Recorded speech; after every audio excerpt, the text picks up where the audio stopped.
Estrutura muito forte, muito grande. Além de várias unidades, eles têm um teatro incrível, com uma programação cheia de eventos culturais ligados à França. Quando eu optei pela Aliança Francesa, eu pensei muito na tradição. A biblioteca possui o maior acervo de livros em francês da América Latina. É a única escola que te dá certificações internacionais, essa exclusividade da Aliança Francesa. Quando eu decidi estudar o francês, a primeira instituição que me veio à cabeça foi a Aliança Francesa, porque eles têm o melhor método de ensino. Quando eu entro em sala de aula e a gente está com um professor que fala somente em francês, com os alunos que só falam em francês, a sensação que a gente tem é que a gente está na França, é um pedacinho da França aqui.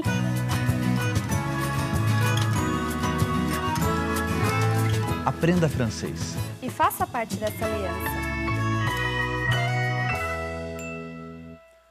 Bonjour à tous. Donc pour cette dernière journée, j'ai le plaisir d'accueillir le professeur Jean-Marc de Faïs qui nous vient de l'Université de Liège en Belgique. Et c'est la dernière conférence de ce 15e colloque. Donc j'ai le plaisir de lui passer la parole.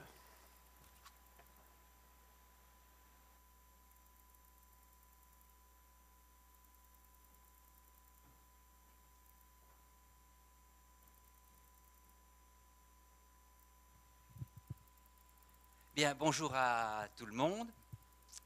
Avant toute autre chose, j'aimerais remercier les organisateurs de ces journées pour leur invitation et aussi pour leur accueil. C'est mon second séjour à Sao Paulo. J'étais venu il y a 2 ans dans des circonstances assez semblables et c'est un grand plaisir pour moi de revenir et de rencontrer tous ces professeurs. Donc je viens de la communauté française de Belgique et je viens plus particulièrement de l'Université de Liège. Et avant d'oublier, je dois vous inviter déjà, vous signaler si vous ne le savez pas, que le grand congrès mondial des professeurs de français de la FIPF aura donc lieu dans mon université, dans la ville de Liège, en 2016. Voilà, c'est dit. Soyez déjà les bienvenus à Liège, donc dans 2 ans. Alors, la communication, l'exposé que j'ai préparé à votre intention, c'est un petit peu, je n'ai ici pas de proposition pédagogique à vous faire, mais peut-être je vous invite à prendre un peu du recul par rapport aux nouvelles technologies, qui ne sont d'ailleurs plus nouvelles, mais il est peut-être déjà le temps de faire quelques bilans et de voir comment les nouvelles technologies quel rôle les nouvelles technologies vont jouer dans notre métier dans les années à venir. Alors, comme le titre l'indique, attendez, il faut que je... Pas difficile. Ah non. Ah voilà. Comme le nom l'indique, ici je ne veux pas évidemment jouer les troubles, je ne vais pas jouer ici les troubles faits, les empêcheurs de tourner en rond, mais on va un petit peu discuter de cette notion de nouvelles technologies qu'on a souvent présentée comme un outil miraculeux qui allait bouleverser notre métier et également l'enseignement des langues étrangères, l'enseignement d'une manière générale. Donc, la première question que nous allons nous poser, y a-t-il un miracle? La réponse est claire.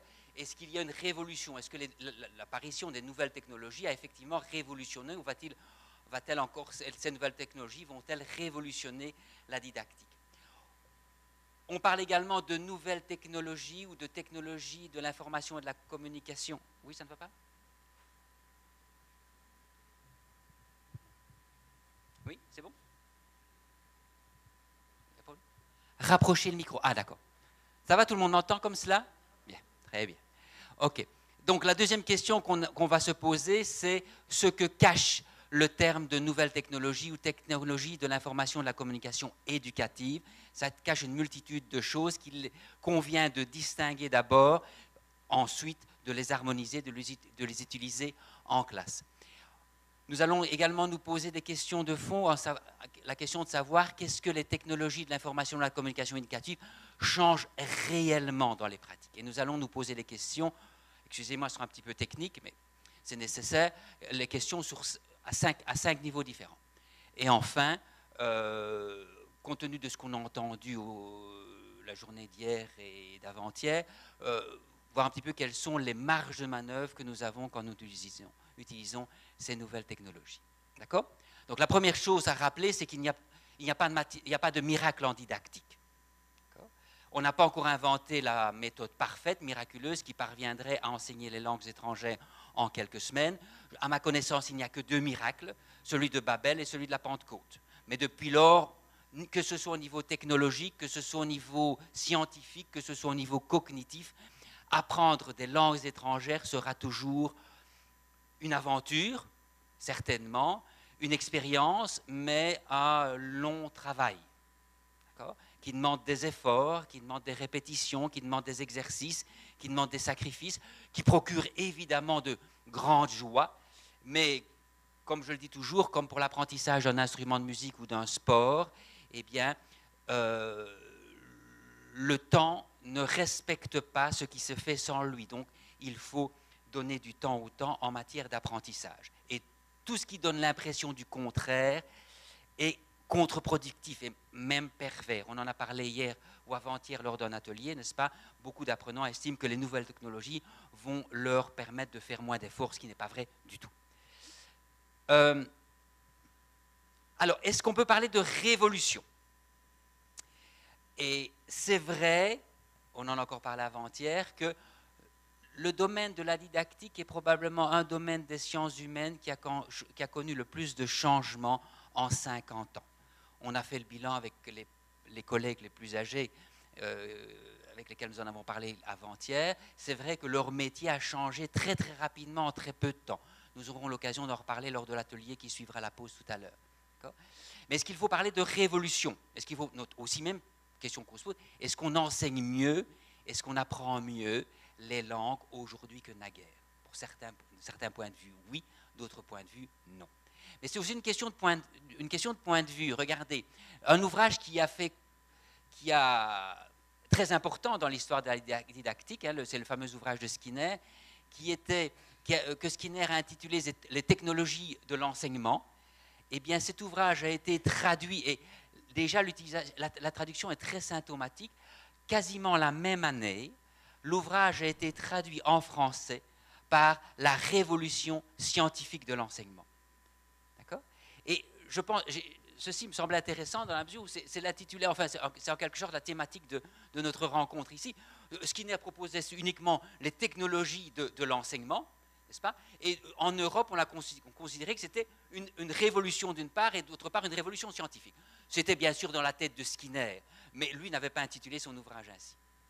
J'ai perdu mon... Ah, voilà. C'est difficile de manier à la fois la télécommande et le micro. Et des révolutions, comme je viens de le dire, on en a connu beaucoup en didactique des langues, aussi bien sur le plan de la linguistique que sur le plan de la psychopédagogie et finalement en didactique. On connaît 2 révolutions en linguistique, 2 changements radicaux de paramètres. C'est l'avènement de linguistique structurale dans les années 60, 70, 70, n'est-ce pas? Je traduis. Et plus tard, l'avènement des linguistiques cognitives. En psychopédagogie, c'est l'avènement du behaviorisme d'une part et d'autre part de la cognition, qui est le paramètre actuel.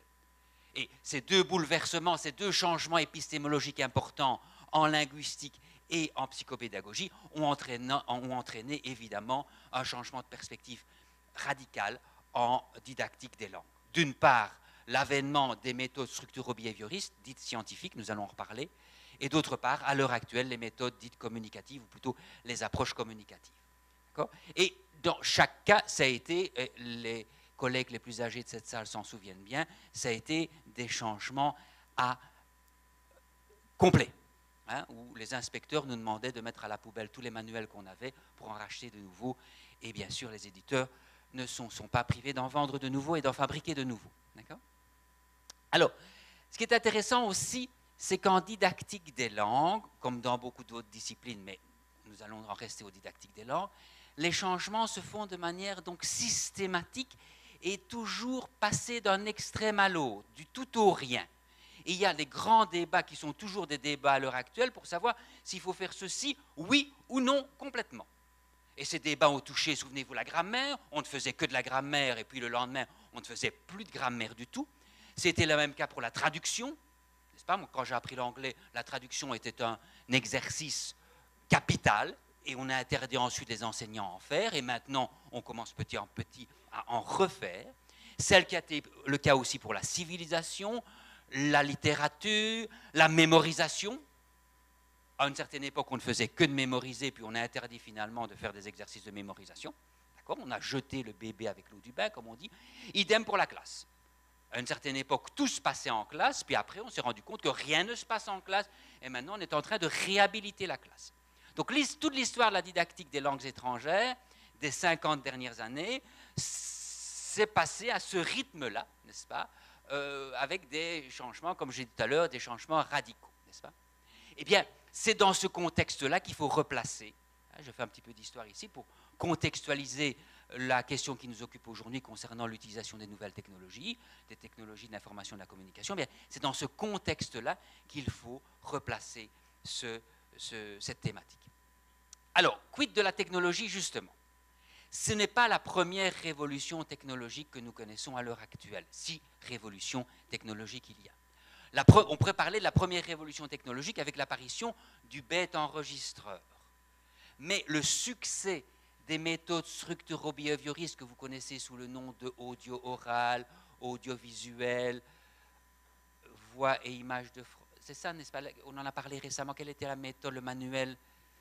Pardon? De vive, pardon. Voilà, de vive voix, vous en avez parlé hier. Hein? Le manuel de vive voix, n'est-ce pas? Toutes ces méthodes-là structuro-behavioristes, eh bien, leur histoire est liée à celle de l'apparition des enregistreurs et surtout des laboratoires de langue dans lesquels on enfermait les étudiants, comme Skinner, dont on a parlé tout à l'heure, enfermait ces petites souris blanches et on leur demandait de répéter ad nauseam les mêmes phrases en espérant qu'ils acquièrent des automatismes syntaxiques. Donc, c'était un apprentissage par conditionnement, par imitation, par répétition systématique, n'est-ce pas?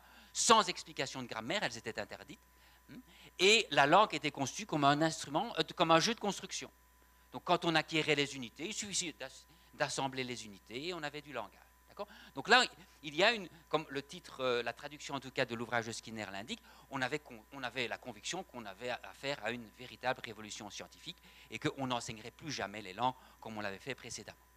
Et on associe ce mouvement-là au mouvement du taylorisme ou du fordisme dans l'industrie, évidemment. Et alors, quels étaient les objectifs? Eh bien, c'est de pouvoir comprendre, parler, lire et écrire, sans contexte, n'est-ce pas?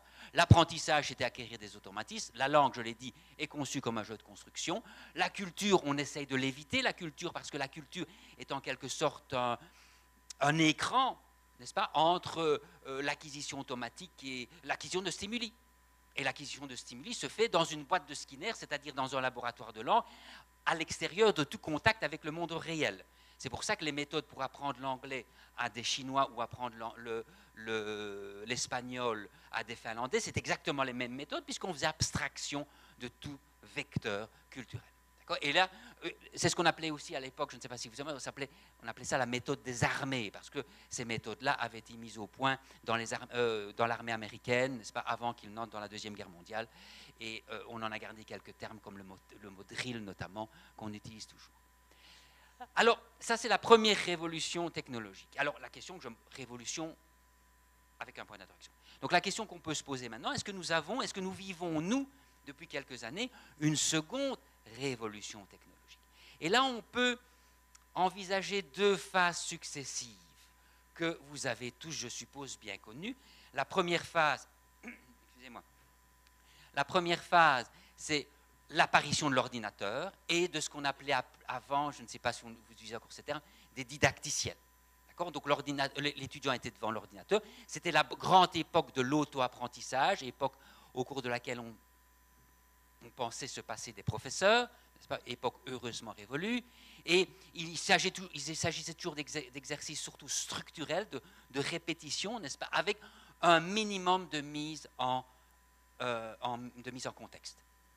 Donc ça, c'est la première phase, simplement l'ordinateur avec ce qu'on appelait à l'époque les didacticiels.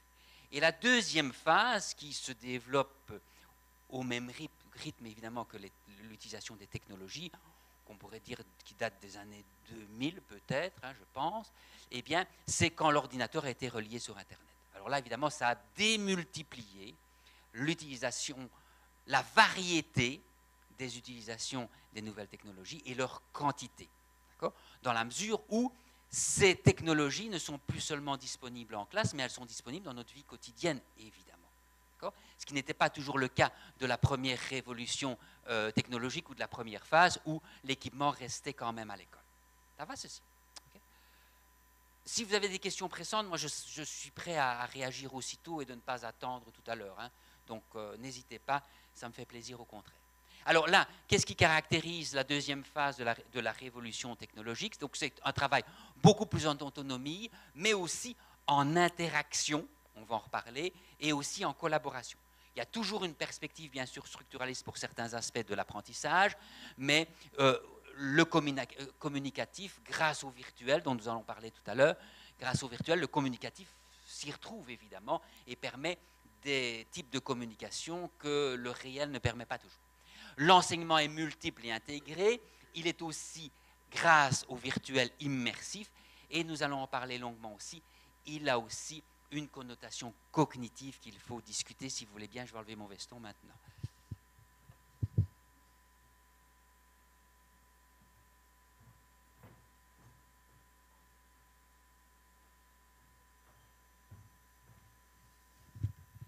Voilà. Alors, la question maintenant, c'est de savoir est-ce que c'est réellement une révolution. Il y a eu un effet, on en a parlé également avant-hier avec les collègues qui participaient à mon atelier, n'est-ce pas? Il y a bien sûr un effet de mode, ce n'est pas le premier, hein, c'était le cas également avec le laboratoire de langue, il y a un effet de mode, mais maintenant je pense que l'effet de mode est en train de s'estomper et on peut avoir une attitude plus réflexive et beaucoup plus critique par rapport à ces nouvelles technologies. Bien sûr reconnaître leurs ressources, mais également leurs limites, notamment reconnaître que ce n'est pas un miracle. D'accord ?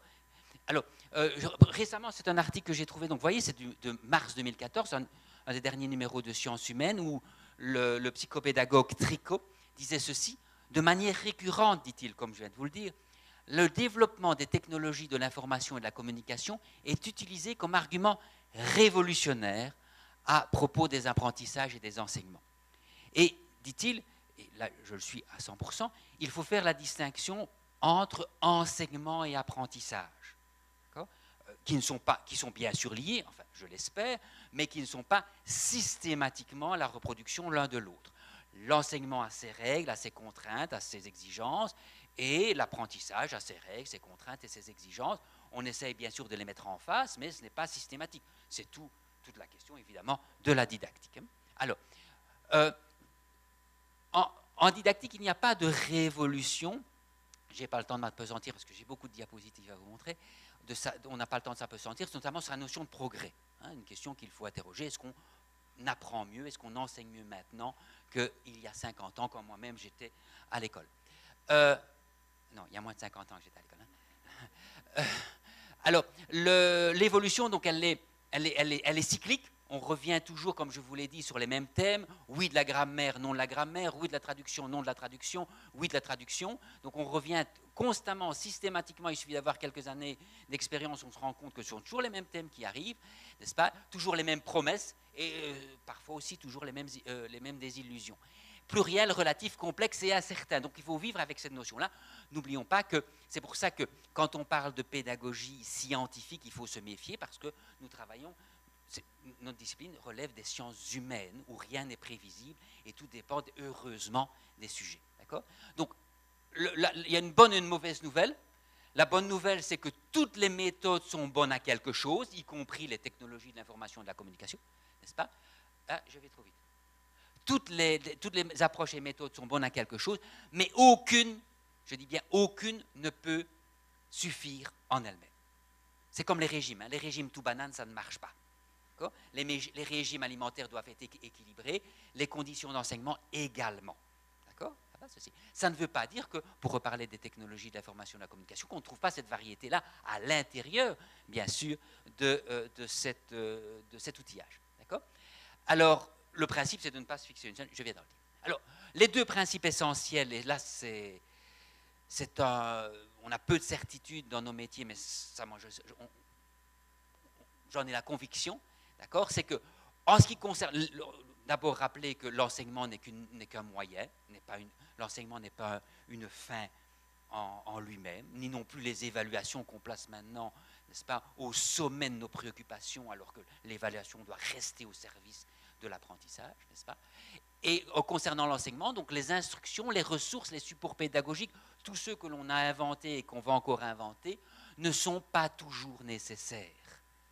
On en a même parlé là, hier, il y a même des effets pervers. Plus vous donnez de moyens à des apprenants, moins ils en profitent dans la mesure où ils se fient à ces moyens et non pas à leurs propres ressources. C'est ça le côté pervers parfois de l'enseignement, n'est-ce pas? C'est d'abord les ressources personnelles qui prévalent sur tous les autres supports et moyens. Je pense que parfois on devrait faire la pédagogie paradoxale.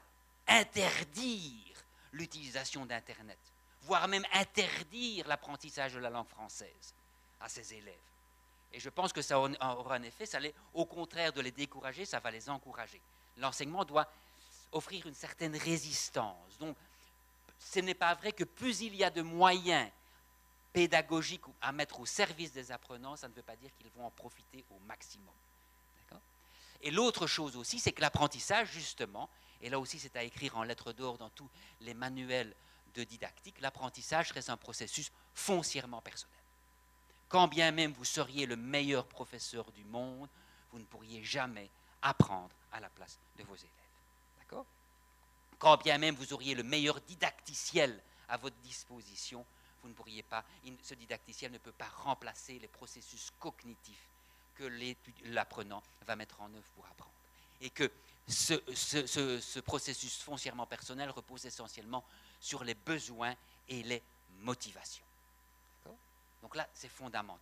Et je pense que si je reviens dans 10 ans pour un colloque ou une journée d'études comme ça, c'est bien sûr que les technologies auront évolué, il y aura d'autres méthodes, d'autres manuels à notre disposition, mais ce sera toujours vrai, me semble-t-il.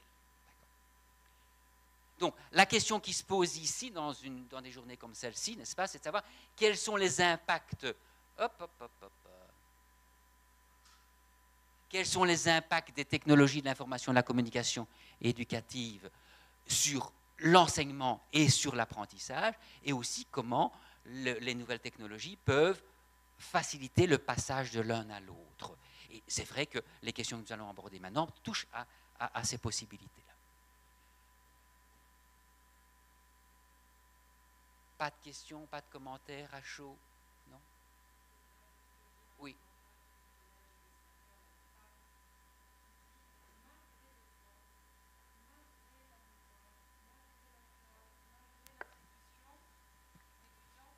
Exactement.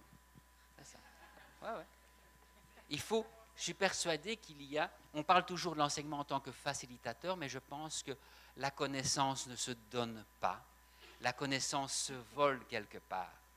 Et parfois, plus les conditions sont difficiles, plus ça encourage les apprenants à faire ce qui est difficile.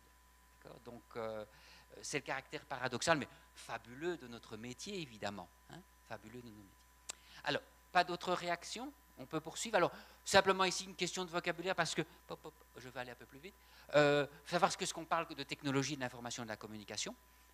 Il faut bien voir à quel niveau on se place, ou sinon on ne s'entend pas et ça crée des malentendus. Donc, bien sûr, il y a des questions d'équipement. Et une des premières questions à savoir, est-ce que l'équipement est disponible? Est-ce qu'il peut être utilisé dans de bonnes conditions, n'est-ce pas? Ce n'est pas une solution dans toutes les circonstances. Donc, il y a les ordinateurs, les connexions, les logiciels, les tableaux blancs maintenant, et bon, etc. Puis, les questions aussi d'un média qui, comme au niveau intranet comme au niveau Internet, permet et l'information et bien sûr la communication, et que nous, enseignants, nous travaillons sur les deux, nous devons exploiter les deux, n'est-ce pas? Que ce soit la communication, que ce soit au niveau synchrone ou asynchrone. Et enfin, c'est aussi une démarche, une pratique intellectuelle, professionnelle, intellectuelle, culturelle, n'est-ce pas?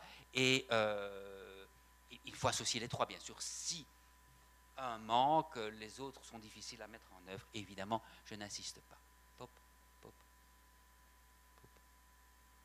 Donc voilà un petit schéma. Papa. c'est un terme TIS donc, qui couvre une multitude de choses. Et bien sûr, la liste n'est pas fermée. Il y en a d'autres encore qui vont faire leur apparition. Et choses qui sont bien distinctes, même si on peut les articuler dans le cadre d'un enseignement. D'accord ?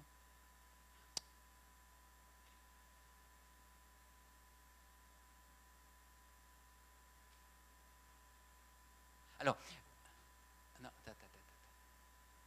bon, alors, simplement aussi relativiser les choses. On parle maintenant de multimédia, mais les multimédias existent depuis bien plus longtemps que l'apparition des nouvelles technologies, bien sûr.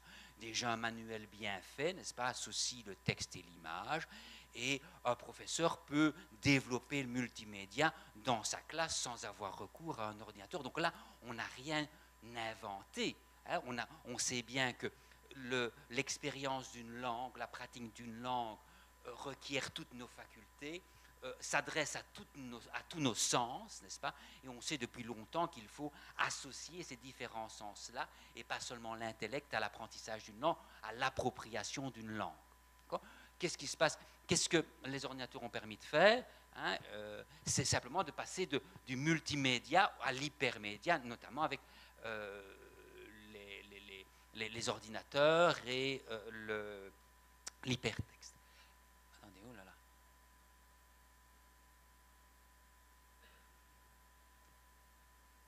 Oui, quelques notions de vocabulaire aussi, simplement un rappel, je vais aller assez vite parce que je ne voudrais pas sacrifier ce qui suit, c'est que on parle d'hypertextualité, donc l'hypertextualité c'est de simplement mettre un texte en rapport avec d'autres textes, mais on en reparlera tout à l'heure au niveau cognitif. La lecture de l'hypertextualité ne se fait pas de la même manière que la lecture linéaire, et là on voit qu'il y a des modifications dans les nouvelles générations, n'est-ce pas? Ça entraîne des changements cognitifs assez intéressants, j'en reparlerai tout à l'heure. Il ne faut pas confondre avec la multicanalité, où là, on fait intervenir plusieurs canaux de la communication. Donc, ce n'est pas seulement un texte avec un texte, mais avec d'autres canaux, n'est-ce pas? Et alors, toute la question, c'est de savoir, et nous, on aime beaucoup ça, n'est-ce pas? C'est de savoir comment on présente plusieurs stimuli, plusieurs messages à nos apprenants, s'il y a une complémentarité ou s'il y a une redondance entre ce que l'on dit et ce que l'on voit ou ce que l'on fait. Et tout le jeu didactique, bien sûr, c'est de pouvoir doser cette notion de redondance ou de complémentarité, mais je n'ai pas beaucoup de temps. Non, c'est vraiment lent. Alors, la multiréférentialité, c'est que dès qu'on est sur Internet, non seulement on peut associer un texte avec un autre texte, non seulement on peut associer un texte avec une image ou avec du son, mais c'est qu'il y a aussi différentes sources, n'est-ce pas? Donc je peux, concernant une thématique particulière, je peux convoquer des informations qui viennent non seulement de partout dans le monde, mais de différentes sources, et qui ne sont pas toujours contrôlables. Hein. C'est un des problèmes de l'ouverture de l'Internet, n'est-ce pas? C'est qu'on retrouve plat sur l'écran des informations qui n'ont pas du tout la même valeur. Ça va, ceci? Et que l'apprenant, lui, que ce soit en langue étrangère ou dans d'autres domaines, l'apprenant n'est pas toujours capable, n'a pas le sens critique pour faire la distinction entre les uns et les autres de ces sources, les unes et les autres de ces sources. Par contre, elles se trouvent toutes, n'est-ce pas, bien présentées à plat, hein, sur l'écran, de la même manière qu'un paysage se retrouve à plat sur votre GPS. Ça va? Alors, donc l'hypertextualité, la multiculturalité, c'est le plaisir de faire des belles diapositives. On va...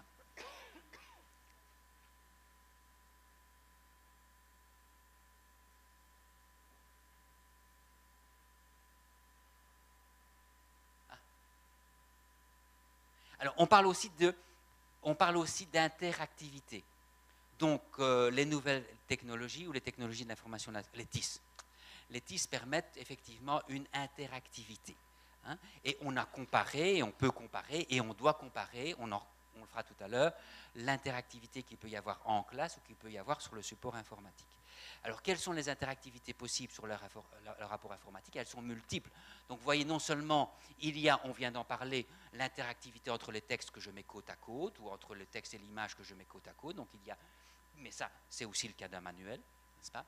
Il y a aussi une interactivité entre l'utilisateur lui-même, qui est maintenant au centre de l'apprentissage, avec l'ordinateur lui-même, c'est ce qu'on appelle l'interface, n'est-ce pas, ou l'ergonomie. Et vous avez des programmes qui ont une interface très intéressante, très stimulante. Par contre, il y en a qui ont une interface peu stimulante. Il y a aussi, entre l'utilisateur et le contenu, on parle d'une interaction intellectuelle, évidemment, et aussi entre le processus, c'est-à-dire que l'apprenant a un moyen d'action sur le processus lui-même d'apprentissage avec certains didacticiels. Il peut choisir ses itinéraires, il peut choisir ses scénarios, il peut choisir ses évaluations de lui-même sans recevoir directement de consignes du professeur. Donc là, il a une interaction en quelque sorte avec le professeur intégré, donc le tutoriel qui se trouve dans l'ordinateur.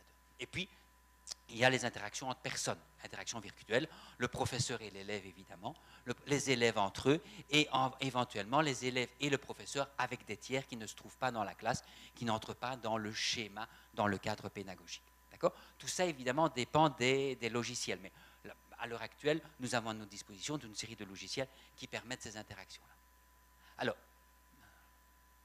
Alors quels sont les... Là encore, je vais aller assez vite, ce sont des choses qu'on connaît bien.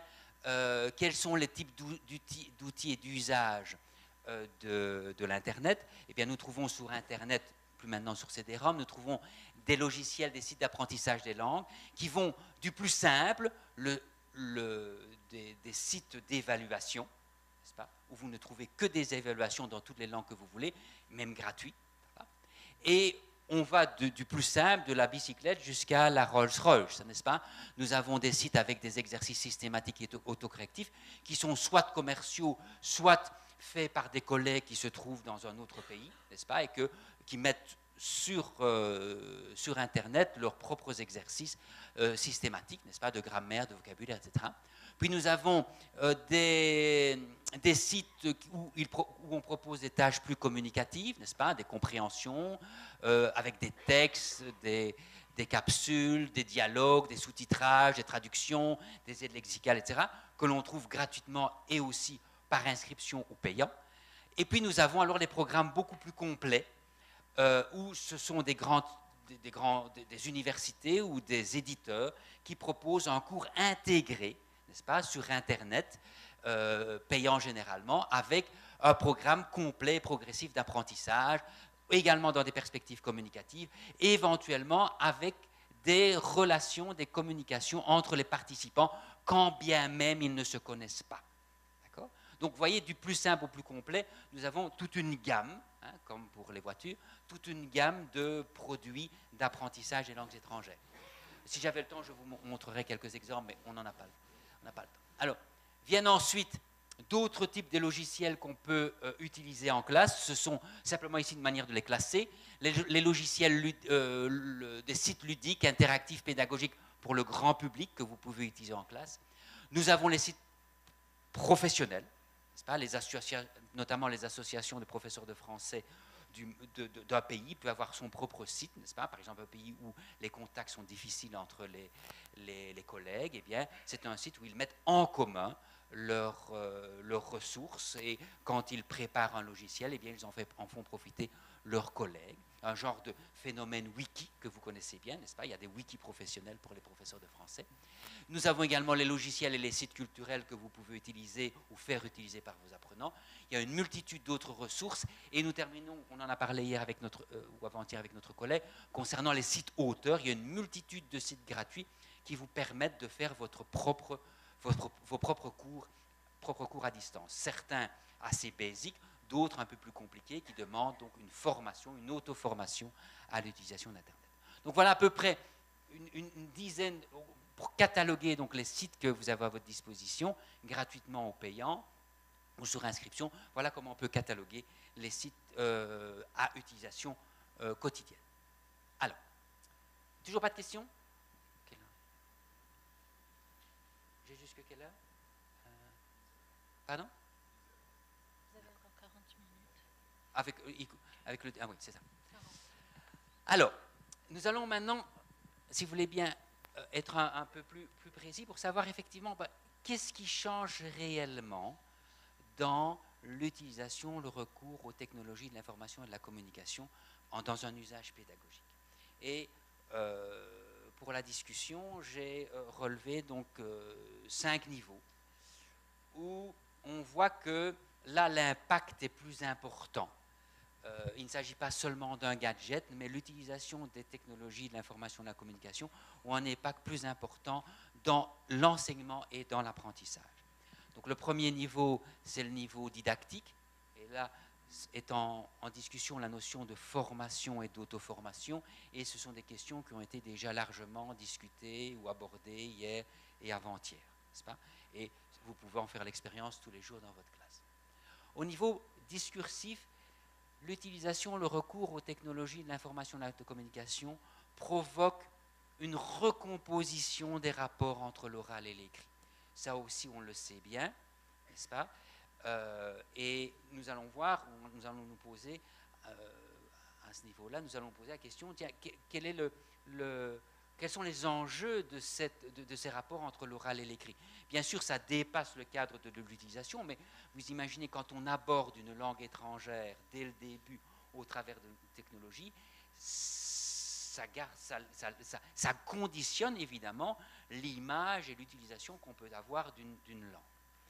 Au niveau communication, maintenant, se pose la question des rapports entre le type de communication qu'on peut avoir en classe ou en dehors de la classe en élevant les technologies. Là, une autre opposition s'opère, c'est une notion de centrifuge, c'est-à-dire qu'on multiplie les occasions de communication, mais on voit aussi que ça peut avoir des effets contraires, un genre d'enfermement, n'est-ce pas?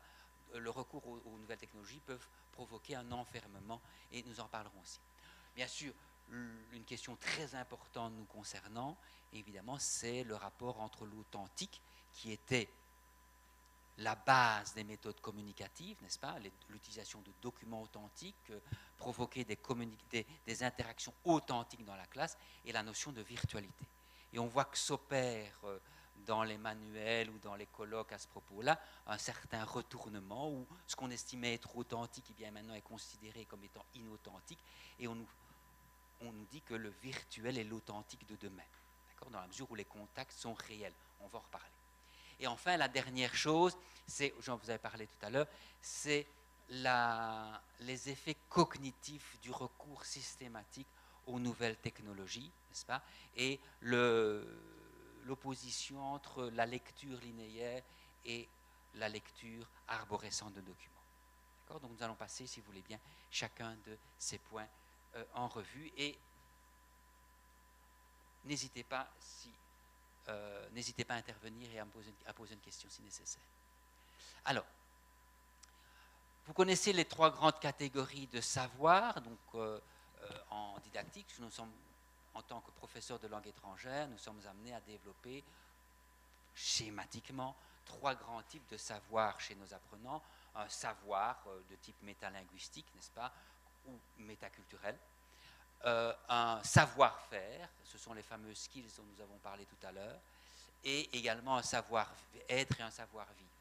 La question qu'on peut se poser, c'est quel impact, quel effet peut avoir le recours aux nouvelles technologies à ces trois niveaux-là.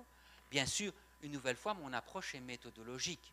Nous sommes bien, c'est clair pour nous tous que le cours ne se compose pas à ces trois niveaux-là, que ces trois niveaux sont systématiquement enchevêtrés dans l'organisation d'une leçon. Alors, en quoi, et là, les exercices, le caractère systématique du recours aux nouvelles technologies est clair, en quoi, n'est-ce pas, l'utilisation d'un logiciel peut développer la compétence lexicale, grammaticale, discursive. La question se pose au niveau culturel et civilisationnel. Et c'est un d'entre vous qui a envisagé cette question-là, la question sous cet aspect, c'est toujours la question qu'il faut se poser, quelle est la plus-value de l'utilisation des nouvelles technologies ou des TIS, quelle est la plus-value des TIS pour l'acquisition de ces savoirs? Dans certains cas, oui, n'est-ce pas, dans la mesure où, on va en parler tout à l'heure, l'enseignement est beaucoup plus personnalisé, alors que le professeur, lui, doit s'adresser à l'ensemble de sa classe. Au niveau des savoir-faire, quelle est la plus-value des technologies de l'information et de la communication, donc d'un ordinateur, sur la compréhension, la capacité de parler et de prononcer, notamment, vous savez, tous les projets en matière de reconnaissance vocale, de lecture, d'écriture et aussi d'interaction telles que nous avons envisagé tout à l'heure. Et enfin, là c'est l'essentiel évidemment, on va revenir là-dessus, en quoi est-ce que le recours aux technologies, puisque nous avions dit que c'était là le plus important, peut favoriser la motivation et les initiatives des apprenants, dans certaines circonstances certainement, l'autonomie et la responsabilisation, l'interactivité, voire la convivialité, et enfin l'empathie et l'auto-réflexion. L'empathie vis-à-vis de son interlocuteur et l'auto-réflexion. Donc, c'est à ces trois niveaux-là, ce sont des questions qu'il faut... Et moi, je n'ai pas de réponse à vous proposer maintenant, parce que tout dépend non seulement de l'outil qu'on utilise, mais également de la manière dont on l'utilise. Et il est clair que les nouvelles technologies on ne peut pas répondre à l'affirmative à chacune de ces questions. Comme toujours en didactique, la seule réponse à donner, c'est « ça dépend ».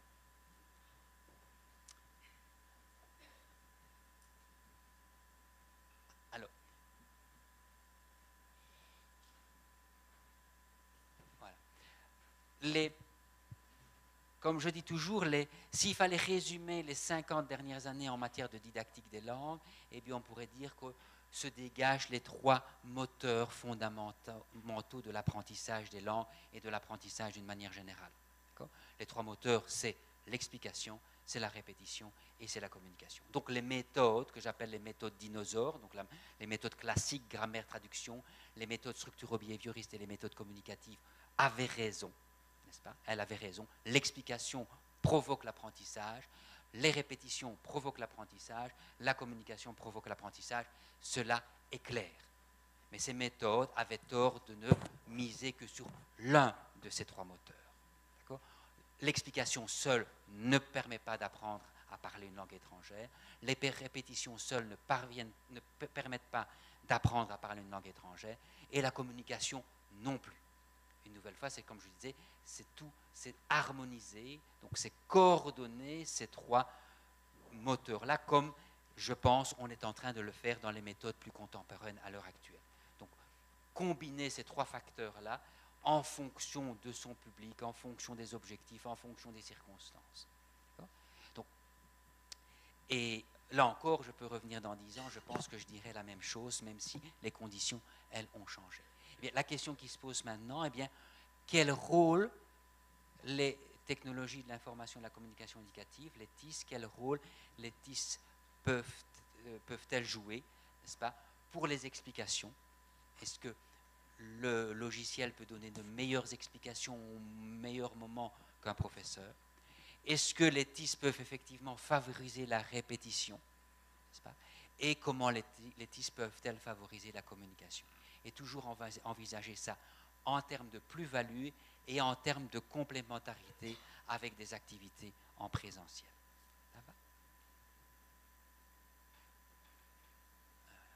Alors, voilà. Alors, quels sont les avantages concernant les questions que je viens de soulever? Quels sont les avantages qui ont déjà été soulignés au cours des deux journées précédentes? Quels sont les avantages? Eh bien, oui, les nouvelles technologies peuvent favoriser la motivation. D'une part, parce que les nouvelles technologies font partie prenante de la vie quotidienne des jeunes et même des moins jeunes. Donc, il est clair que la motivation qu'on a à utiliser les nouvelles technologies en dehors de la classe, eh bien, on en profite dans la classe. Et on parle de transfert de motivation.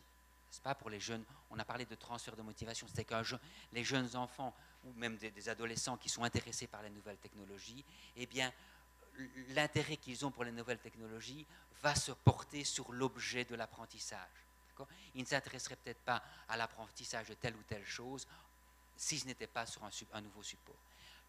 L'inconvénient, évidemment, c'est que ce transfert de motivation peut avoir des effets pervers, c'est-à-dire que la motivation pour l'objet de l'apprentissage est secondaire. Une fois qu'il a fait le tour du gadget, n'est-ce pas, du support, eh bien, sa motivation peut aussi décliner. Au niveau documentaire, inutile de vous dire, on a parlé d'autoroute de l'information, inutile de vous dire que les avantages sont évidents. Variété, complémentarité, renforcement mutuel des activités et des médias, quand tout cela est bien orchestré. Apprentissage centré sur l'action. Qu'est l'action? Ben, tout simplement, c'est que un logiciel ne progresse pas si l'apprenant ne clique pas, ne le fait pas progresser en tout cas, n'est-ce pas? Si l'apprenant ne fait pas des choix, notamment entre différentes options qu'on lui donne, eh bien l'ordinateur s'arrête. Tandis que si un apprenant s'endort dans le fond de la classe, n'est-ce pas, le professeur, lui, ne s'arrête pas. Tandis que le logiciel, lui, il s'arrête. Donc, il est clair que même si l'action est minime, le fait de cliquer, eh bien, il y a quand même une action volontariste d'apprenant qui utilise l'ordinateur.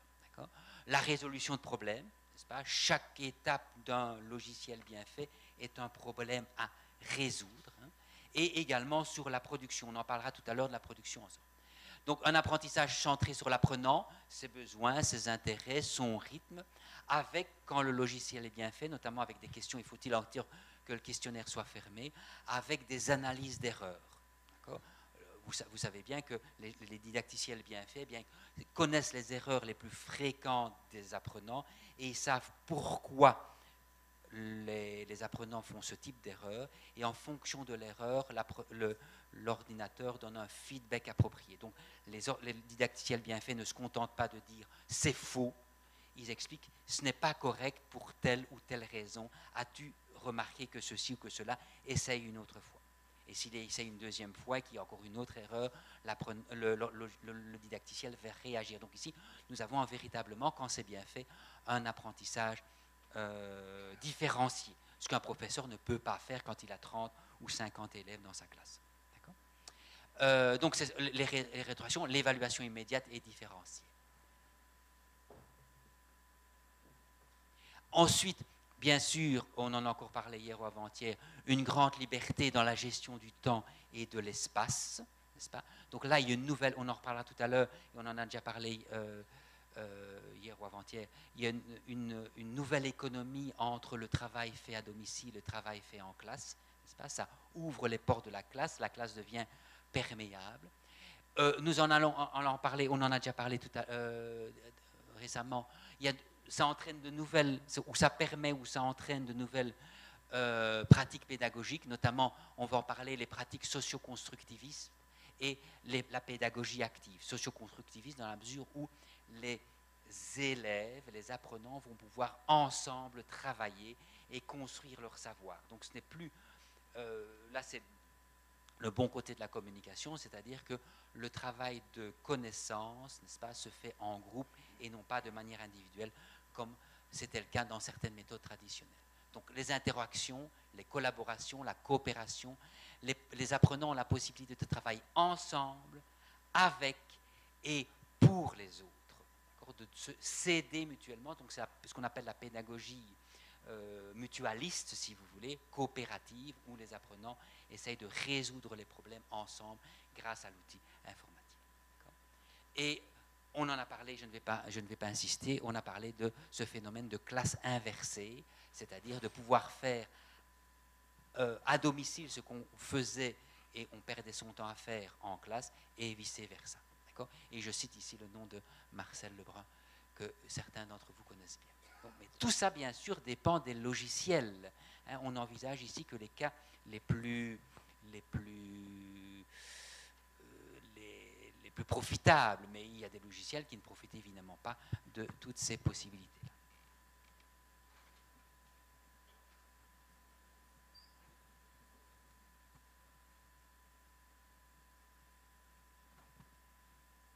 Et ici, il faut donc citer 3 noms des pédagogues que vous connaissez certainement bien et qu'on est en train de redécouvrir grâce aux nouvelles technologies, n'est-ce pas? Simplement rappeler qu'apprendre, c'est construire. Donc, enseigner, ce n'est pas transmettre des informations. Enseigner, c'est donner l'occasion à un apprenant de construire lui-même ses connaissances, ses compétences et éventuellement adapter ses comportements, n'est-ce pas? Et on revient au principe de Piaget, c'est-à-dire qu'ici, il y a une tension, même une concurrence entre l'information et la formation. À une certaine époque, on pensait qu'un professeur, c'est celui qui donnait le maximum d'informations à ses apprenants. À l'heure actuelle, on se rend compte que information et formation sont parfois concurrents. Un bon professeur est probablement celui qui donne des informations choisies, n'est-ce pas? C'est à l'apprenant lui-même de trouver l'information et avec cette information de construire son savoir. Donc un bon professeur fait de la rétention d'informations, hein, dans la mesure où trop d'informations ne permet pas à l'apprenant de construire lui-même ses connaissances et ses compétences. Donc, et aussi, Vygotsky, c'est aussi un psychopédagogue qu'on est en train de redécouvrir, et c'est grâce à lui aussi qu'on redécouvre les vertus de la classe. Hein. Il y a une certaine époque, dans les années 2000, on ne prêchait que par l'auto-apprentissage. Je suppose que vous vous en souvenez, n'est-ce pas?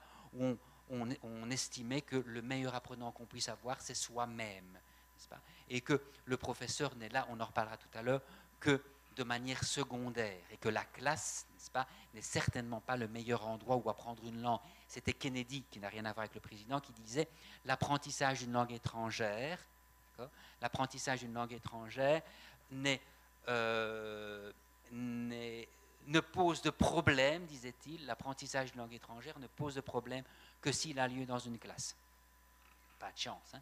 Donc, la classe avait très très mauvaise presse jusque les années 2000. Eh bien, depuis maintenant les années 2000, on est en train de redécouvrir la classe, notamment au travers de théories de Vygotsky, qui lui estime qu'on ne peut apprendre que grâce aux autres, pas malgré les autres. On ne peut apprendre que grâce aux autres. Et c'est l'origine des méthodes, que j'ai signalé tout à l'heure, les méthodes de mutualisation, les méthodes coopératives, et l'outil Internet favorise ces socioconstructions, n'est-ce pas, des connaissances. Pourvu que le professeur, on a donné quelques exemples au cours des journées, surtout pourvu que le professeur laisse l'occasion, et encourage évidemment, laisse l'occasion aux apprenants de construire ces connaissances et de s'aider mutuellement et de ne pas tout leur donner. Ça passe aussi. Okay. Et alors la pédagogie active d'un autre, un Français, de Freinet, la méthode qui lui, Freinet, a eu beaucoup de succès dans la mesure où la classe de langue, où la classe d'une manière générale, se tournait autour de... Vous ne vous souvenez pas, Freinet? On associe Freinet à quel support? Vous n'avez pas connu Freinet? Je crois. Pardon? Là? La presse, oui, mais oui, la presse, comment? On imprimait avec à l'encre, n'est-ce pas, hein, l'imprimerie, voilà. Autour de l'imprimerie. Dans la classe, il y avait une petite imprimerie, hein, et toute la classe, toutes les activités de l'encre tournaient autour de l'imprimerie. Il fallait construire des textes, il fallait préparer des textes, il fallait diffuser des textes, n'est-ce pas? Et tout tournait autour de l'imprimerie. Et curieusement, Freinet, on l'a un peu perdu de vue, et maintenant on le redécouvre parce que la classe ne tourne plus autour de l'imprimerie, avec l'encreur, etc., mais autour de l'ordinateur. N'est-ce pas? Et toutes les activités de l'encre tournent autour de la création d'un site, la publication de quelque chose, etc. Donc on redécouvre Freinet, n'est-ce pas? Alors que le support a changé, mais le principe est le même. C'est que quand on parle, c'est pour communiquer avec les autres, et pas seulement avec le professeur, pas seulement avec les autres élèves de la classe, mais avec le monde entier si possible. Donc il n'est plus question, comme à l'époque des méthodes Freinet, d'aller distribuer à la cour de récréation, d'aller distribuer des petits livres ou des petits journaux, mais il est question de publier des sites Internet. Donc voilà 3 grands noms que je ne pouvais pas ne pas citer. Alors, quels risques cependant, hein? Il y a malgré tout des risques à ce niveau-là. Quels sont les risques que l'on peut prendre en utilisant mal ou trop peut-être les nouvelles technologies? C'est notamment l'envahissement et la réduction du domaine de la didactique, c'est-à-dire qu'on n'enseignerait plus, si jamais on ne... C'est comme pour l'envahissement de l'évaluation, n'est-ce pas? Finalement, on n'enseigne plus que ce qui est évaluable, hein, ce qui est observable, ce qui est mesurable. Eh bien, on peut risquer la même chose avec une utilisation trop systématique des technologies de l'information et de la communication. On n'en viendrait plus qu'à enseigner que ce qui est programmable ou ce qui pourrait être diffusé sur un support informatique. Or, il y a des activités de langue et de communication, n'est-ce pas, que les technologies ne permettent pas et même risquent un peu de biaiser. D'accord ? Donc, voilà. J'en ai parlé tout à l'heure, un renversement de perspective. Les technologies, et on le voit également dans la formation des enseignants, n'est-ce pas, les technologies deviennent finalement une fin en elles-mêmes. On essaye d'avoir le programme le plus perfectionné qui soit, et on perd parfois dans ce cas-là l'objectif final qui est de favoriser l'apprentissage et la motivation des apprenants. Il ne faut pas qu'on devienne des professeurs gadgets en matière de nouvelles technologies. Il est question aussi d'objectifs à trop court terme. Les nouvelles technologies sont un peu haletantes, travaillent surtout dans l'urgence et dans le court terme, et ne pas croire que parce que ça va vite avec les nouvelles technologies, que l'apprentissage d'une langue ne requiert pas autant de temps que naguère. Réduction de la langue à un jeu, à un code, avec peu d'attention à la culture, c'est aussi un risque, n'est-ce pas? Et il est question aussi, on en a parlé avant-hier, j'ai ajouté ça après notre conversation d'avant-hier, on peut remarquer que les nouvelles technologies peuvent créer un genre de paresse, certains d'entre vous en ont parlé lors de l'atelier de lundi, créer un genre de paresse chez les apprenants qui se fient à l'outil informatique et pas sur leur propre capacité, leurs propres ressources cognitives. D'accord? Et donc, on est généralement conscient à l'heure actuelle qu'il y a un risque donc, de procrastination si l'apprenant n'est pas encadré, n'est pas invité à suivre un échéancier bien précis. Laisser seul l'apprenant devant un ordinateur, on en reparlera tout à l'heure aussi, peut avoir des effets catastrophiques. D'accord ?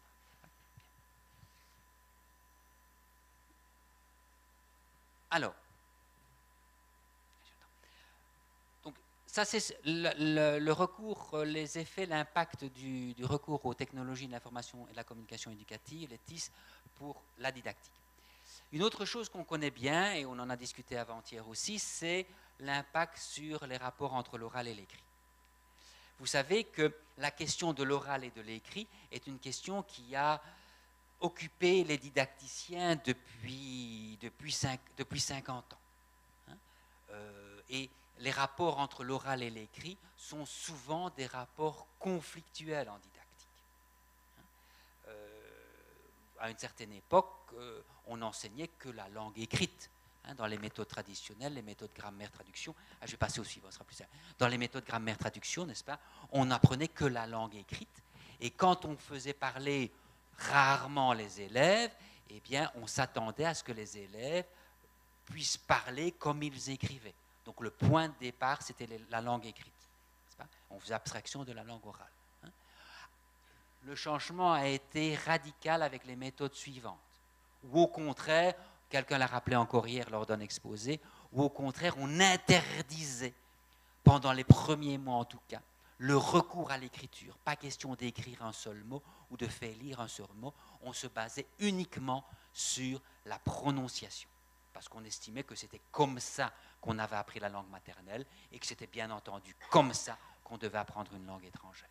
On pensait que l'écriture risquait, notamment pour des questions d'orthographe évidentes, que l'écriture risquait de perturber l'apprentissage d'une langue. D'accord ? Bien. Mais ceci dit, cet oral n'était pas du tout un oral spontané. C'était répéter ce que le professeur disait, répéter ce que l'enregistreur disait, et jouer des petites scénettes extrêmement stéréotypées. Donc il n'était pas question de s'exprimer à l'oral, il était question de répéter à l'oral. D'accord ? Mais vous voyez qu'on a exclu.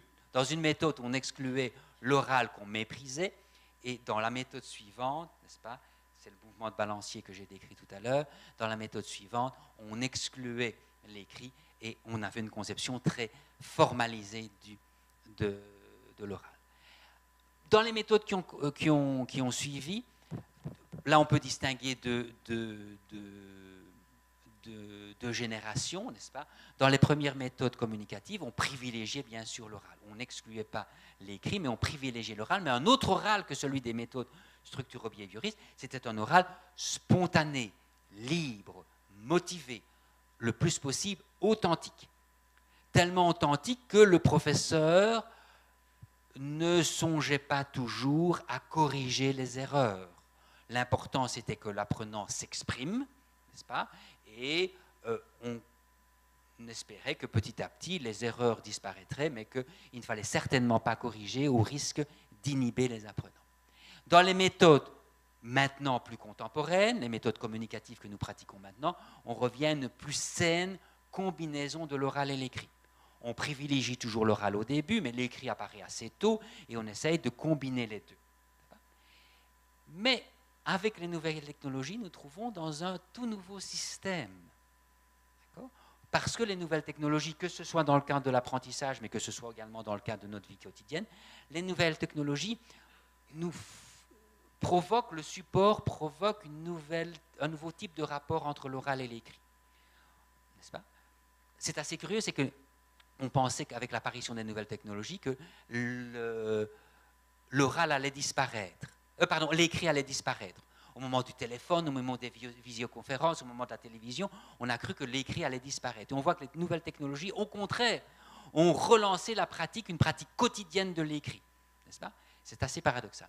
Et alors, qu'est-ce qui se passe avec les nouvelles technologies? Bien sûr, il y a une combinaison des deux. N'est-ce pas? Que ce soit au niveau de la réception ou au niveau de la production, on est amené, n'est-ce pas, à pratiquer l'oral et l'écrit. Les logiciels et les didacticiels le permettent, n'est-ce pas? Et on peut combiner les deux. Donc, on peut demander à des apprenants de lire un texte, n'est-ce pas, et également de l'entendre dire, ou de participer à une conversation, ou à répéter des phrases, etc.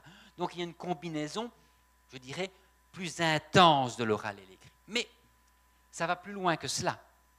Avec l'apparition du clavardage, est-ce que le nom vous est familier? Je crois que c'est un terme, un canadianisme, n'est-ce pas, qu'on appelle chez nous le chat, n'est-ce pas? Eh bien, on voit l'apparition ici d'une confusion entre l'oral et l'écrit. Et c'est déjà assez caractéristique en langue maternelle, mais on peut se demander, tiens, quels vont être les effets quand on invite des apprenants à clavarder ou à chatter entre eux ou avec d'autres personnes, quels vont être les effets à long terme de cette confusion entre l'oral et l'écrit. On parle de oralisation de l'écrit et on parle autant de transcription de l'oral. Donc la séparation ancienne, traditionnelle, n'est-ce pas, entre l'écrit et l'oral est en train de s'estomper avec des phénomènes d'hybridation, n'est-ce pas, de confusion des genres, on va en reparler, et dans le meilleur des cas, de création de nouveaux genres. On est en train de, les genres ne sont jamais figés, on est en train de créer de nouveaux genres et nous appelons nos apprenants à participer à la création de ces nouveaux genres. Et se pose alors quelque chose qui était essentiel naguère quand on enseignait les langues étrangères et qui est en train maintenant de poser problème, c'est la notion de norme. D'accord ? On est tous d'accord qu'on a besoin d'une norme par rapport à laquelle se fier, quand bien même cette norme n'est pas prescriptive, n'est-ce pas, n'est pas tyrannique, mais nous avons besoin naturellement de normes pour reconnaître les discours ou les genres de discours auxquels on participe ou auxquels on initie les apprenants. Mais ici se pose la question de normes. Et pour une toute petite parenthèse, il ne me reste plus qu'un quart d'heure, une toute petite parenthèse, j'ai encadré encore récemment, mon assistante Déborah Meunier vient de terminer une thèse de doctorat sur la question de normes chez les étudiants Erasmus. Vous savez, ces étudiants qui voyagent partout dans le monde, enfin en Europe pour faire une partie de leurs études dans une université étrangère. Eh bien, la question de normes devient une question très critique dans la mesure où la norme ne joue plus comme elle jouait avant. On dit c'est bien, c'est spontané, on communique, c'est le plurilinguisme, n'est-ce pas? Mais c'est plus du plurilinguisme, ça devient de l'interlinguisme, n'est-ce pas? Donc, il faut se poser cette question-là aussi. En tant qu'enseignant, n'est-ce pas, on est obligé, nous, enseignants de langue étrangère, de nous repositionner vis-à-vis de cette notion de norme. Et je n'ai plus beaucoup de temps, le temps presse, mais simplement, il y a l'axe oral-écrit, n'est-ce pas? Mais il y a aussi deux autres axes qu'il faut conjuguer. C'est d'une part les registres plus populaires, et ce n'est pas ici une dépréciative évidemment, les registres plus populaires, et faire la distinction entre les registres plus populaires et les registres plus élaborés, d'accord? Où il faut bien les connaître, ces registres-là, sous peine de mal être compris, de mal être reçu, n'est-ce pas? Peut-être pas au début, mais au fur et à mesure. Et ensuite, les genres plus formalisés, n'est-ce pas? Et des genres beaucoup plus informels. Là, il y a une recomposition, n'est-ce pas, une recomposition des genres qui est entraînée par l'utilisation des nouvelles technologies. Ici, je ne dis pas qu'il faut le regretter ou s'en réjouir, mais c'est un fait. Donc nous sommes dans une période où les nouvelles technologies créent ce genre de situation. Ce n'est pas la première fois dans l'histoire de l'humanité, n'est-ce pas? L'invention de l'écriture a probablement eu les mêmes effets, si pas plus importants. L'invention de l'imprimerie de Gutenberg a aussi provoqué une recomposition des genres, où nous sommes en train de vivre, n'est-ce pas, une situation comparable. Ça va, ceci? Bien. Donc, la question, c'est quand on joue avec les règles, est-ce qu'il faut jouer dans les règles? Je reviens des questions de Chomsky, n'est-ce pas? Jouer dans les règles ou jouer avec les règles et voir comment les normes peuvent être des limites, mais aussi peuvent être des guides et doivent être aussi des stimulants à l'expression. Et là, nous avons du travail devant nous. C'est vraiment un grand chantier qui s'ouvre maintenant. C'est toute la question des normes. Alors, très rapidement, il y a des effets. Bon, on parle toujours de communication, n'est-ce pas, de communication avec les nouvelles technologies qui permettent effectivement d'intensifier et de varier les communications, mais on a pu décrire aussi des effets contradictoires. Il y a des effets centrifuges, n'est-ce pas? Les nouvelles technologies permettent de sortir du contexte immédiat, le ici et le maintenant, n'est-ce pas? Les nouvelles technologies permettent de sortir de la classe et des activités de la classe, c'est parfait. Les nouvelles technologies permettent de sortir du pays et de la culture source pour, bien sûr, se mettre en rapport à la culture cible. Mais par ailleurs, il y a d'autres effets qu'on appelle les effets centripètes, n'est-ce pas, où on permet à s'intégrer dans des réseaux sociaux, des communautés cybernétiques, donc on peut s'intégrer dans des forums éducatifs et également dans des programmes. Donc on peut et s'ouvrir, n'est-ce pas, et appartenir, je ne dis pas s'enfermer, et appartenir à des réseaux de ce type-là. Alors, les avantages, bien sûr, ils sont évidents, je ne vais pas insister, n'est-ce pas, ouverture sur le monde, multiplication des ressources, mais quel risque? Le mot n'était pas un. Quels sont les risques? Bon, vous savez tous les risques que peuvent entraîner l'anonymat, le défaut d'interaction directe. On dit que les nouvelles technologies peuvent désinhiber des apprenants. Un apprenant qui ne prendrait pas la parole dans la classe pour répondre au professeur, eh bien, pourrait effectivement se manifester via un forum. Mais l'Internet peut également continuer à favoriser cette inhibition-là et à handicaper de plus en plus les personnes qui ont des difficultés à prendre des contacts en présentiel. Et aussi, le risque, et vous le savez bien, Facebook n'en est qu'un exemple, c'est que la multiplication des contacts peuvent rendre ces contacts tout à fait superficiels, uniquement de type fatigue, où on communique pour ne rien dire. Et ça peut exister également dans le cadre d'un apprentissage dans le langue étrangère. Donc, trouver la juste mesure entre l'ouverture et la centration ou la concentration sans se replier. Alors, une autre question aussi, et je laisserai tomber la dernière, évidemment, je n'aurai plus le temps. L'autre question aussi, c'est le rapport entre le virtuel et l'authentique. D'accord? Là encore, l'utilisation des nouvelles technologies nous oblige à nous repositionner complètement. Nous qui étions des fanatiques de l'authentique, n'est-ce pas, hein, avec les méthodes communicatives, on nous a rebattu les oreilles de l'importance de brancher l'enseignement d'une langue à la vie réelle, n'est-ce pas? À la vie réelle, et bien le virtuel remet tout ça en cause. Hein. Bien sûr que le virtuel est beaucoup plus disponible, nous permet, je viens de le dire avec la communication, n'est-ce pas? Mais il y a un renversement de perspective. Il y a des professeurs maintenant, et ça crée de grands débats, qui sont prêts à vous expliquer que ce que vous faisiez en classe jusqu'à présent, c'était tout à fait inauthentique. D'accord? Alors que vous avez les élèves devant vous, vous dites, mais non, mais tout ça, c'est de la simulation. Non, la réalité, c'est avoir des contacts réels via un forum sur un problème bien précis que vous leur donnez à régler. Alors là, on ne s'entend plus sur les notions de réalité, d'authentique et de virtuel. Et on est aussi là un peu dans le brouillard. Et c'est aussi un chantier qui est ouvert maintenant. Et de voir si le virtuel peut devenir authentique dans le cadre d'un enseignement. D'accord? Et une nouvelle fois, parfois on est condamné à utiliser les nouvelles technologies, n'est-ce pas? On a des complexes d'infériorité. S'il y a des collègues qui vous impressionnent en disant « oh, ben, j'ai fait un site internet, j'ai des boîtiers, j'utilise le tableau blanc. » Et toi, qu'est-ce que tu fais? Ben, moi, je fais des activités en classe. Bon, mais, ben, on devient maintenant, on culpabilise parce qu'on n'a pas utilisé des logiciels, on n'en a pas fabriqué soi-même, et on n'est pas entré en rapport avec une classe du fin fond de Pologne, n'est-ce pas, avec des échanges et des projets. Bon, il y a un genre de surenchère, si vous voulez, de l'informatique où où on abandonne un petit peu l'objectif final pour les moyens, n'est-ce pas? Donc, il faudrait redéfinir ceci et voir, vous connaissez le risque, vous connaissez tous le site Second Life, n'est-ce pas? Les effets vraiment pervers d'une virtualité poussée à son extrême, où finalement, l'apprenant, c'est ce que je vais dire maintenant, n'aurait qu'une vision virtuelle de la langue. D'accord? Comme quelqu'un qui ne voyage que les yeux braqués sur son GPS plutôt que de regarder par la fenêtre, eh bien, une vision tout à fait plane de la réalité. Eh bien, ça peut avoir des effets de ce type-là, d'associer une langue uniquement comme... On dit, bon, vous connaissez tous la théorie des jeux sérieux, hein, que quand on apprend, on doit jouer, n'est-ce pas? Et le ludique est un outil extrêmement important, hein, qui relève même de l'apprentissage dans ses principes. Mais en ne faisant que du ludique, finalement, ça donne une vision tout à fait biaisée de l'utilisation d'une langue. Hein. C'est beaucoup plus, ça engage beaucoup plus que ça.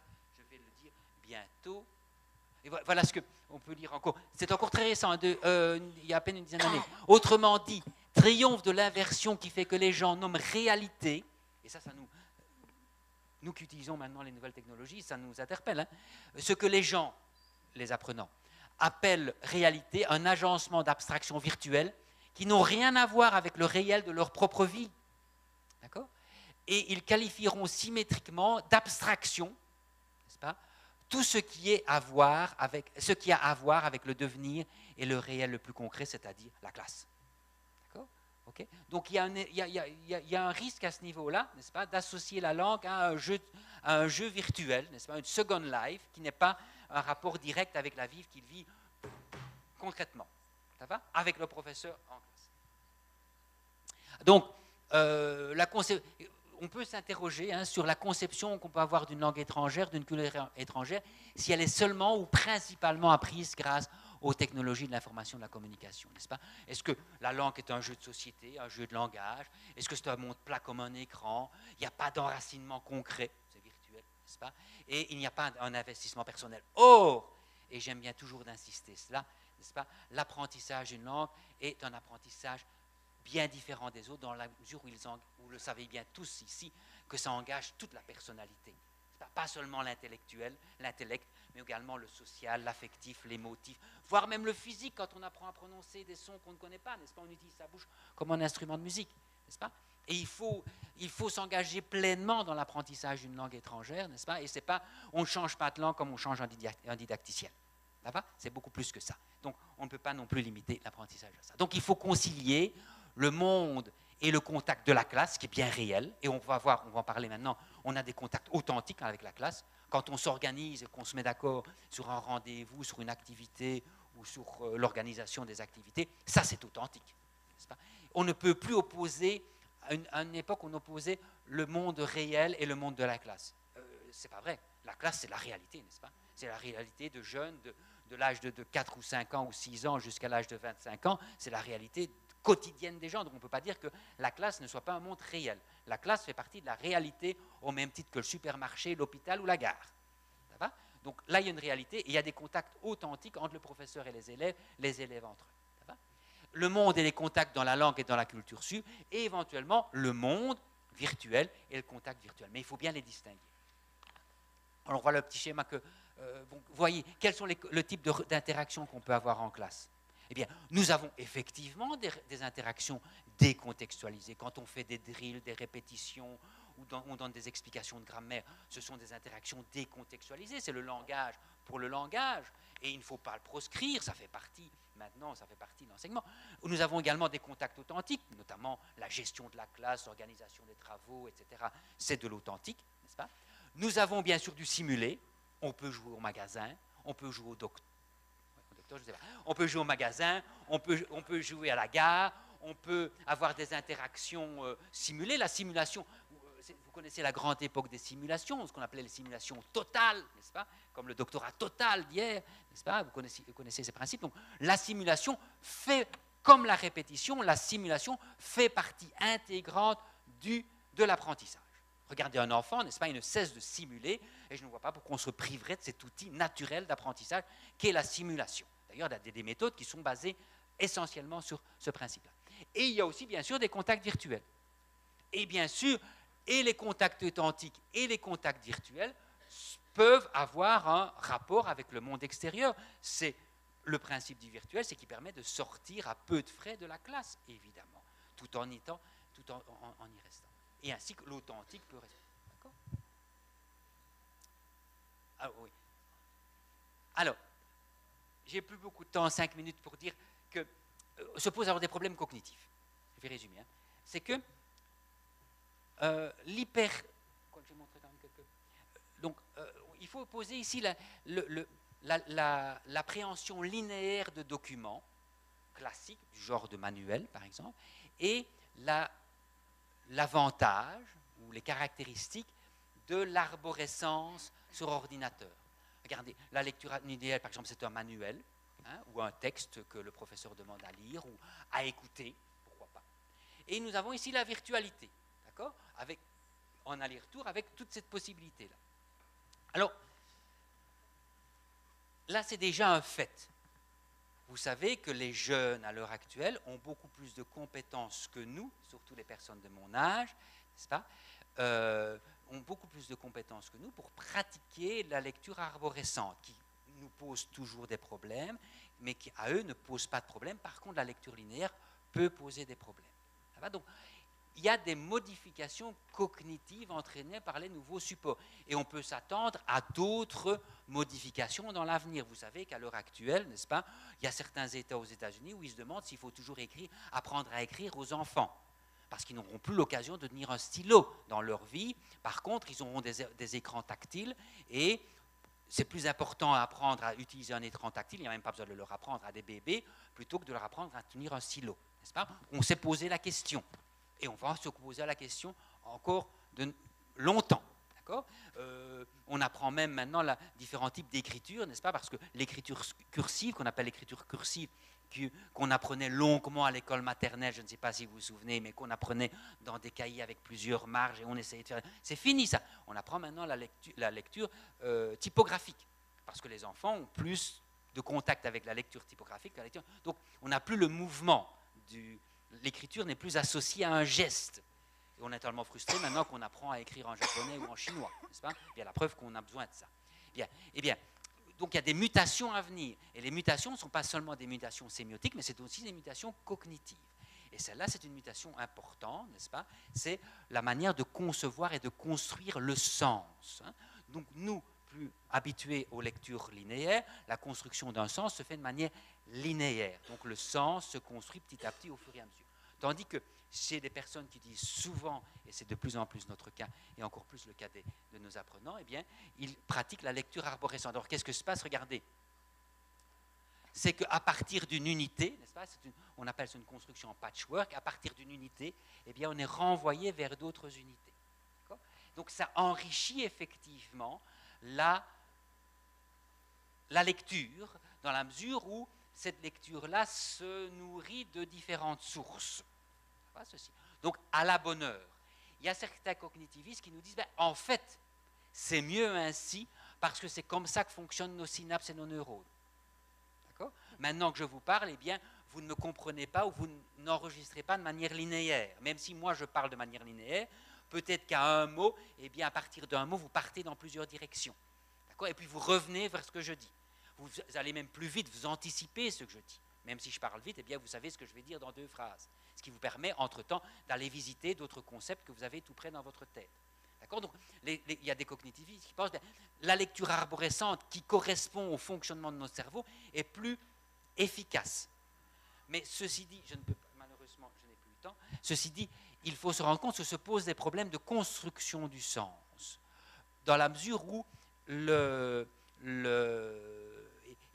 vous le voyez aussi dans les manuels, n'est-ce pas ? Il n'y a plus de manuel linéaire. Sur 2 pages de manuel, vous avez des encadrés, vous avez des photos, vous avez des notes en bas de page, vous avez une multitude de choses. Regardez un écran de télévision sur CNN, par exemple. On filme, il y a un journaliste qui parle, vous avez un bandeau qui circule en haut, vous avez un bandeau qui circule en bas, vous avez une colonne à gauche, vous avez une colonne à gauche. Regardez également les sites Internet. D'accord ? Donc, on est dans une situation de patchwork. Alors, la question qui se pose maintenant, c'est comment se construit le sens ? Comment, à partir de stimuli de ce type-là, et on a constaté notamment un premier effet, vous vous en doutez bien, c'est la notion de synthèse. On a fait des expériences, n'est-ce pas? On a soumis des différentes personnes, différents apprenants, un texte en linéaire et un texte hypertextualisé. Eh bien, l'apprenant qui a pour la même information, la personne qui a eu un texte en hypertexte a plus de difficultés de faire des synthèses. Il a une ouverture évidemment plus importante, mais la capacité de synthèse n'est pas la même, ni la capacité de mémoire. Donc il y a des effets de zapping notamment, et nous-mêmes, et puis j'arrêterai là, nous-mêmes nous sommes obligés de... il faut se rendre compte également que pour les enseignants qui ont une certaine expérience, les étudiants non plus, les apprenants n'ont plus la même capacité d'attention que de naguère. Un apprenant ne peut plus vous écouter pendant 1 heure, par exemple. Il faut qu'on change de manière systématique d'opération. À tel point qu'aux États-Unis, où il m'est arrivé également de former des professeurs, eh bien, vous devez, le règlement, parce que c'est très réglementé aux États-Unis, vous devez changer d'activité en cours de langue. D'abord, ce sont des périodes d'1 demi-heure, pas des périodes d'1 heure. Donc, il y a un changement de classe toutes les demi-heures. Et en plus, vous devez changer d'activité toutes les 10 minutes. Parce qu'on estime qu'un un jeune enfant américain ne peut pas maintenir son attention éveillée par une même activité pendant 10 minutes. Donc là, ce sont donc des effets et bien sûr, les nouvelles technologies mettent à profit, évidemment, provoquent et mettent à profit ces nouvelles manières d'appréhender d'appréhender l'information et de constituer la connaissance. Voilà tout ce que je voulais vous dire. Ça, on passe. Voilà, j'avais beaucoup de choses à vous dire. Alors, on termine, si vous voulez, une minute, on termine. Quelles sont les places? Alors, à mon avis, il y a 3 options. Quelle va être la place des nouvelles technologies dans l'enseignement ou par rapport à l'enseignement présentiel? Soit il va le remplacer. Certains ministres de l'Éducation espéraient qu'on allait pouvoir remplacer des professeurs par des logiciels. Et heureusement, on a pu les convaincre que ce n'était pas possible, n'est-ce pas? Est-ce que c'est en complément? Alors, est-ce que c'est le didacticiel qui va... ce sont les nouvelles technologies ou les logiciels qui vont englober le présentiel? Ou bien est-ce qu'au contraire, ce sera toujours le professeur qui aura le choix d'utiliser les nouvelles technologies? Alors, bien sûr, le principe, c'est de la pédagogie intégrée, mais là, c'est ce dont on a parlé ces 2 derniers jours-ci, c'est comment trouver harmonieusement, n'est-ce pas, une intégration et une interaction entre les TIS et un enseignement présentiel. Quel genre de combinaison? Et là encore, il n'y a pas de recette, comme toujours en didactique, ça dépend. Ça dépend du public, ça dépend des circonstances, ça dépend des moyens que vous avez à votre disposition, ça dépend de la motivation des apprenants, n'est-ce pas? Mais là, le rôle du professeur reste essentiel. Et bon, on en a parlé tout à l'heure, n'est-ce pas? Il faut trouver un compromis entre l'apprentissage collectif et autonome. Bien sûr qu'on doit toujours apprendre seul, même si l'apprentissage collectif est aussi important, et d'autre part l'apprentissage présentiel et l'apprentissage à distance. Et là, c'est au professeur à composer entre ces différents aspects. Je passe ceci. Donc, oui, je passe ceci. Alors, donc il faut en appeler maintenant un apprentissage, une éducation aux technologies de l'information et de la communication, aussi bien chez les apprenants que chez les enseignants, n'est-ce pas? Et rappeler que les TIS, c'est un outil comme les autres, mais il n'est pas moins tendancieux que les autres, il n'est pas moins contraignant, pas moins, dans certains cas, aliénant que les autres. Alors, le rôle du professeur, alors ici, je mets ici pour terminer, pour dire que je ne suis pas d'accord, parce qu'il y a en 1993, il y a un article qui s'intitulait « From Sage on the Stage », n'est-ce pas? Du sage sur l'estrade, n'est-ce pas? To the guide on the side. Et je ne pense pas que le professeur sera jamais on the side. Au contraire, le professeur doit rester au centre. C'est bien lui, justement. Plus il y a moyen d'apprendre, plus il y a de ressources, plus on a besoin d'un professeur pour orchestrer cela. Et ce sera la thématique de l'atelier de tout à l'heure. Je vous remercie pour votre attention et excusez-moi d'avoir été si rapide.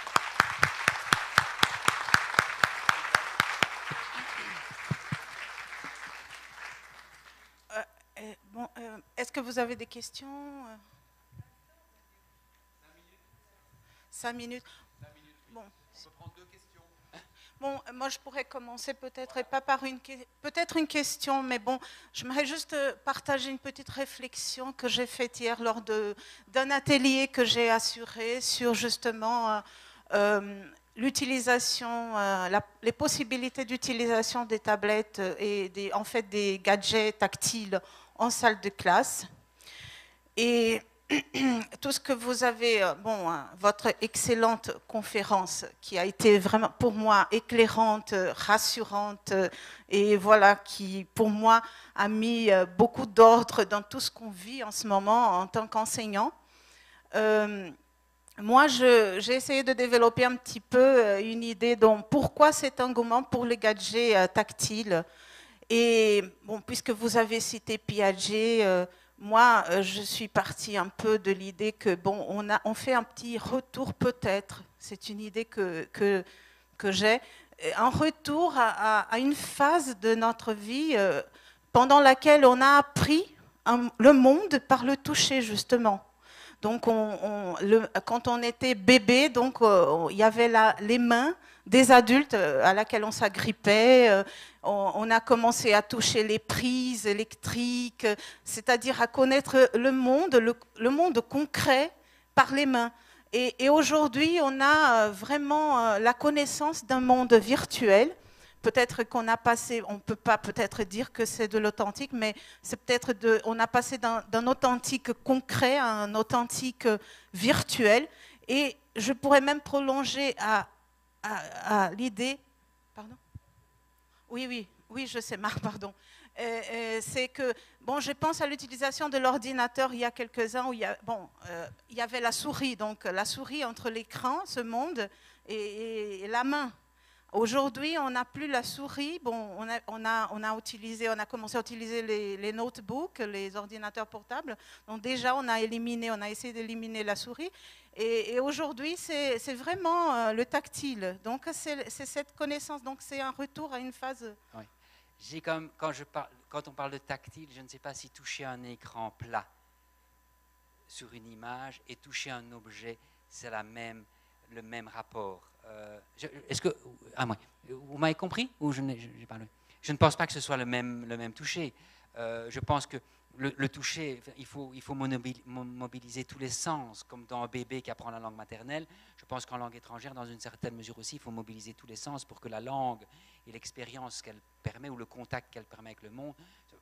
Et là, mais je ne pense pas que toucher un écran apporte beaucoup. Un écran froid, plat, et quand je peux pas. On en revient aussi à la méthode. Vous connaissez la fameuse méthode qui s'appelait Full Physical Response. C'est-à-dire que pendant plus... Comment? Total. Voilà. Doctorat total.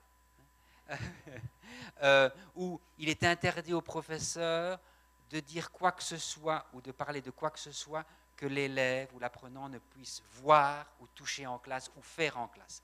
Et les premières leçons, c'était des injonctions du genre « levez-vous, levez le bras gauche, prenez le stylo rouge, etc. » Et là, il était absolument interdit d'envisager des concepts, par exemple.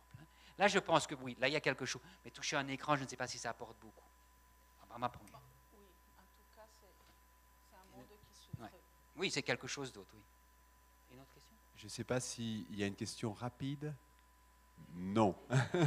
Eh bien, merci beaucoup à l'intervenant. Merci beaucoup pour votre attention. Ne partez pas tout de suite. J'ai 2 informations très rapides à vous donner. Je voulais vous dire que pour ceux qui n'ont pas vu, vous n'avez pas pu matériellement voir tous les éditeurs hier soir, puisqu'il y avait des interventions qui